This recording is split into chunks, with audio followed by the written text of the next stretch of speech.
ప్రస్తుతం జనసేన ఎమ్మెల్యేల meeting complete అయింది. ప్రస్తుతం బలినేని శ్రీనివాసులు కూడా మనతో ఉన్నారు. మాట్లాడే ప్రయత్నం అయితే చేద్దాం. సార్, ఓవరాల్‌గా జరిగిన మీటింగ్‌లో మీ అధినేత ఈరోజు చాలా కీలకమైన అంశాలను ప్రస్తావన తీసుకొని వచ్చిన పరిస్థితి అయితే కనిపిస్తుంది.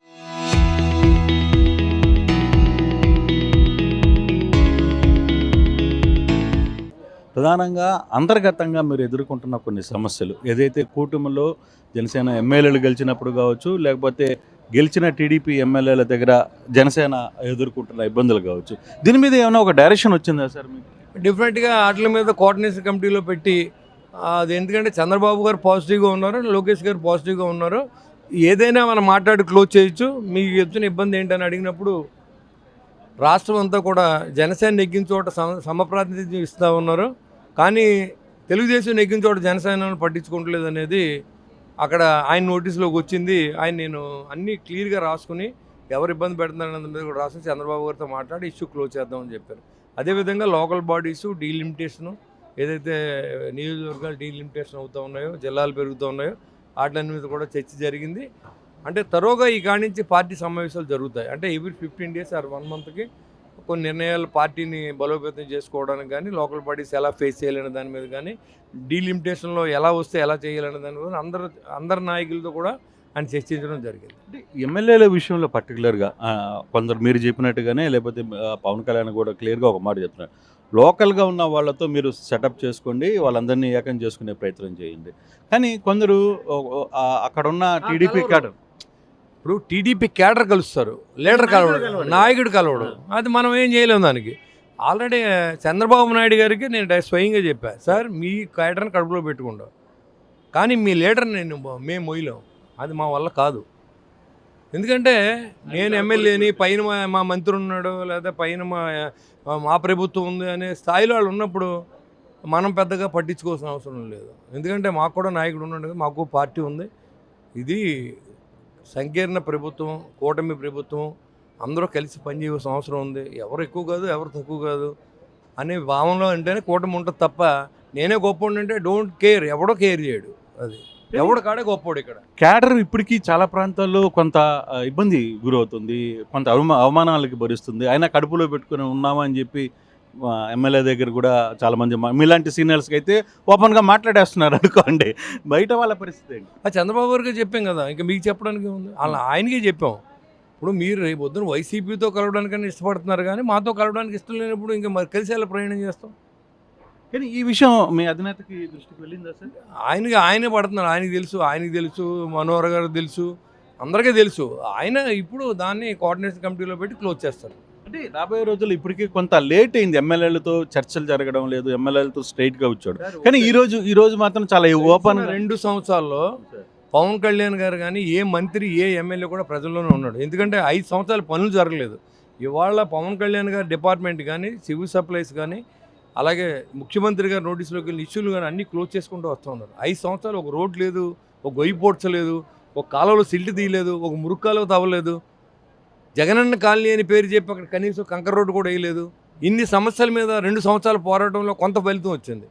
రాబోయే 3 సంవత్సరాల్లో పార్టీని పెంచడానికి ప్లస్ అభివృద్ధి చేయడానికి ఇవాళ 2 పార్టీలు కూడా దృష్టి పెడతాయి. అంటే 2 శాఖలే మీరు చెప్పినట్టుగా, నదన్న మనోహర్ శాఖ కావచ్చు, లేకపోతే మీ అధినేత డిప్యూటీ సీఎం గారి శాఖ కావచ్చు, అక్కడ మీకు కావాల్సిన పనులు, లేకపోతే ఇంకో దుర్గేష్ గారి శాఖ కావచ్చు, వీటికి సంబంధించిన పనులన్నీ అక్కడికక్కడ మీకు కొంత వర్కౌట్ అవుతున్నాయి మీ నియోజకవర్గాల్లో. నాకు నన్ను అడిగితే నేను అడిగినప్పుడు తెలుగుదేశం మంత్రి ఎవరు కూడా టు బీ ఫ్రాంక్గా చెప్తే నేను అడిగింది ఏది ఏ మంత్రి కాదనలేదు. సో నన్ను చాలా మర్యాదగా వాళ్ళు చూస్తారు, నేను వాళ్ళు కూడా అన్నదమ్ములే ఉంటాం. దీంట్లో ఎలాంటి కాదు, ఎక్కడైతే ఈ సీట్ రాని చోట వీళ్ళు ఏంటంటే ఇప్పుడు మనం ఎమ్మెల్యే అయిపోతాం కదా, వీడు అనవసరంగా అయిపోయాడు, వీడిని ఏదో రంగా ఈయన నాశనం చేసేయాలనే ఆలోచనలో ఉన్నారు తప్ప అదేం పెద్ద పట్టించుకోవాల్సిన అవసరం లేదు. మీరు కూడా చాలా ఓపెన్ మీటింగ్స్లో పోరాటం అలవాటైంది, ఎప్పుడు పోరాటంతో ఓపుకున్నంత వరకు పోరాడతాం. చాలా ఓపెన్ మీటింగ్స్లో కూడా మీరు చాలా క్లియర్గా నేను ఒప్పింది చెప్తున్నాను కదా. అదే కేవలం మీరు ఒకటే కదా, మిగతా ప్రాంతాల్లో కూడా అదే ఇష్యూ ఉంది, వాళ్ళు బయటికి చెప్పుకోలేని పరిస్థితిలో ఉన్నారు. చెప్పుకున్నారు అందరూ. Today almost all MLAs are open. నాయకుడి దగ్గర అందరూ చెప్పారు, అందరికీ ఒకటే సమస్య, ఇంక్లూడింగ్ మనం అనుకున్న పేర్లు కూడా. సో అత్తమాను దాని గురించి అనవసరం. సార్ అరవ శ్రీధర్ గారి పరిస్థితి ఏంటి, ఏమన్నా డిస్కషన్ వచ్చిందా? సార్ అరవ శ్రీధర్ గారిది టోటల్లీ ఆయన పర్సనల్, అది పార్టీకి ఇంక్లూడ్ చేయకూడదు. ఇప్పుడు పార్టీలో ఉన్న వ్యక్తి మంచి చేసినా చెడ్డ చేసినా పార్టీ మీద ఇన్ఫ్లుయెన్స్ పడుతుంది అనే దానికి వాస్తవం, నేను ఓటేస్తాను. కానీ ఆయన ఏదైనా పార్టీని ఇన్ఫ్లుయెన్స్ చేశాడా అంటే అది వ్యక్తిగతంగా అమ్మాయిని ఇన్ఫ్లుయెన్స్ చేస్తే చేసాడో లేదో మనకు తెలియదు. చాలా అభియోగాలు వస్తాయి సార్ చాలామంది మీద. మనం ఎవరిని ఇప్పుడు అనంతబాబు చేసాడని జైల్లోకి వెళ్ళి వచ్చిన బ్రహ్మరథం పట్టిన పార్టీ అది. వాళ్ళ అరవ శ్రీధర్ గురించి మాట్లాడే రైట్ లేదు. సో నాకు తెలియదు, మా ప్రాంతం కాదు అయింది, మా పార్టీ. సో నిజంగా అతను కనుక తప్పు చేసి ఉంటే శిక్షించబడాలి, శిక్షిస్తారు, అది చట్టం ఉంది. కానీ జనసేన పార్టీకి ఏమాత్రం సంబంధం లేని విషయాన్ని తీసుకొచ్చి జనసేన పార్టీకి అంటగట్టి ప్రయత్నించేస్తున్న వైసీపీ నాయకులు నేను చాలాసార్లు చెప్పాను, మీకు మాట్లాడే అర్హత కూడా లేదు. ఎందుకంటే మేమేమి ఎంకరేజ్ చేయలేదు అతన్ని. ఆ ఊళ్ళో సమస్యని ఆ ఊళ్ళో ఆ అమ్మాయికి వాళ్ళకి ఒకటే కులం సంబంధించిన వ్యక్తులు, వాళ్ళు ఏం పడ్డారో మనకు తెలియదు. ఆ అమ్మాయి ఒకటి చెప్తుంది, ఇతను ఒకటి చెప్తున్నాడు. ఏదైనా కేసు కట్టారు కాబట్టి డెఫినెట్గా న్యాయస్థానానికి వెళ్తుంది.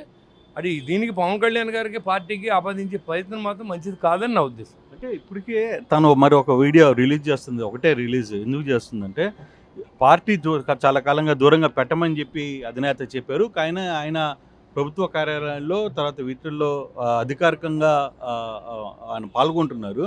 అంటే డిప్యూటీ సీఎం గారు చెప్పిన మాటకి లెక్కలేదా అనే ఒక విషయాన్ని కూడా రేజ్ చేస్తున్న పరిస్థితి. అదే ఆయన కూడా చెప్పారు కదా, ఇప్పుడు ఇది పార్టీకి సంబంధించిన ఇష్యూ కాదు, ఆయన చెప్పుకోవాలి. అది అరవ శ్రీధర్ చెప్పాలి మీ ప్రెస్ ముందుకు వచ్చి, ఇది అభియోగం, నా మీద అభియోగాలు కాదు, చాలామంది మీద. జగన్మోహన్ రెడ్డి మీద అభియోగం రాలేదండి, వివేకానందన్ చేశారు అనలేదా? ఇప్పుడు ఆయన ఏమైనా సీఎం అవ్వలేదా? లేదా 18 నెలలు జైలుకి వెళ్ళి రాలేదా? అప్పుడు ఎందుకు అడగలేదు ఎవరు? అరవ శ్రీధర్ ఏం చేసాడో మనకు తెలియదు. ఆ అమ్మాయి ఏదో పెట్టింది, మీ ఇద్దరు దిగిన ఫోటోలు తప్ప అక్కడ దానికి ఏం జరిగిందో మాకు ఎలా తెలుస్తుంది? సో అది మా జనసేన పార్టీకి ఏ రకంగా సంబంధం లేదు. అప్పుడు దూరంగా ఉండమన్నారు, ఆవిడ ఏమీ ప్రూవ్ చేయలేదు, ఎవరో ప్రూవ్ చేయలేదు, పోలీసులు ప్రూవ్ చేయలేదు. ప్రూవ్ అయితే సస్పెండ్ చేస్తారు ఖచ్చితంగా. ఫైనల్గా సార్, అంటే కొంత గ్యాప్ ఉంది నాయకుడికి ఎమ్మెల్యేలకి మధ్య అనేది, ఈ రోజుతో కొంత క్లియర్ అయినట్టుంది. ఏంటి మాకు మా పవన్ కళ్యాణ్ గారికి నేను ఆ పార్టీలో పోతాం, నాకు ఎక్కడా గ్యాప్ లేదు, మా ఎమ్మెల్యేలు కూడా గ్యాప్ లేదు. సో పని ఒత్తిడి అనేది గడిచిన 2 సంవత్సరాలు అందరూ కూడా రోడ్ల మీద ఉన్నారు. చంద్రబాబు నాయుడు గారు, లోకేష్ గారు, పవన్ కళ్యాణ్ గారు ఇక్కడ వైజాగ్లో ఉంటే, ఆయన నెల్లూరులో ఉంటే, ఆయన తిరుపతిలో ఉంటాడు. ఇవన్నీ మీరు చూస్తూ ఉన్నారు, మీడియాకి నేను చెప్పక్కర్లా. అలాంటి పరిస్థితుల్లో రాష్ట్రం ఉంది కాబట్టి అభివృద్ధి దిశగా అందరూ ప్రయత్నం చేశారు. దాంట్లో ఆ భాగంలో కొంత ఇప్పుడు నా పనిలో నేను ఉన్నాను, ఆయన్ని కలిసి ఓపిక నాకు లేదు. సో అలా అని పవన్ కళ్యాణ్ గారు పిలిస్తే మేము వెళ్ళాలి తప్పకుండా, అలా గ్యాప్ ఏం లేదు. అలాంటి ఏమి కొంత ఎంపీ కాకినాడ ఎంపీ ఇష్యూలో కొంత ఏదో టాక్స్ వస్తున్నాయి, నాకు తెలియదు అండి. అది అసలు వాళ్ళు ఏం జరిగిందో, ఎంపీ గారు ఇష్యూ ఏంటో కూడా నాకు తెలియదు. ఇప్పుడు కూడా ఆయన వచ్చాడు, ఎంపీ గారు వచ్చారు, ఎక్కడేం డిస్కషన్ లేదు. సో ఈరోజైతే ఎమ్మెల్యేలందరికీ ఒక హామీ అయితే డిప్యూటీ సీఎం ఇచ్చారు. ఎప్పుడు ఇచ్చారు. ఆయన ఏంటంటే కూటమి కలిసి ఉండాలనేది ఆయన ఆలోచన కాబట్టి కలుపుకెళ్ళమంటారు దాంట్లో. Sir right sir, thank you. ఇది చాలా క్లియర్గా చెప్తున్న పరిస్థితి. ఒకటి ఉన్న ఆహారంలో ఎక్కడికక్కడ జాగ్రత్తగా వ్యవహరించాలి అనేది ఆయన క్లియర్గా చెప్పామనేది ఆయన చెప్తున్న పరిస్థితి అయితే మనం చూస్తున్నాం. Vote studio.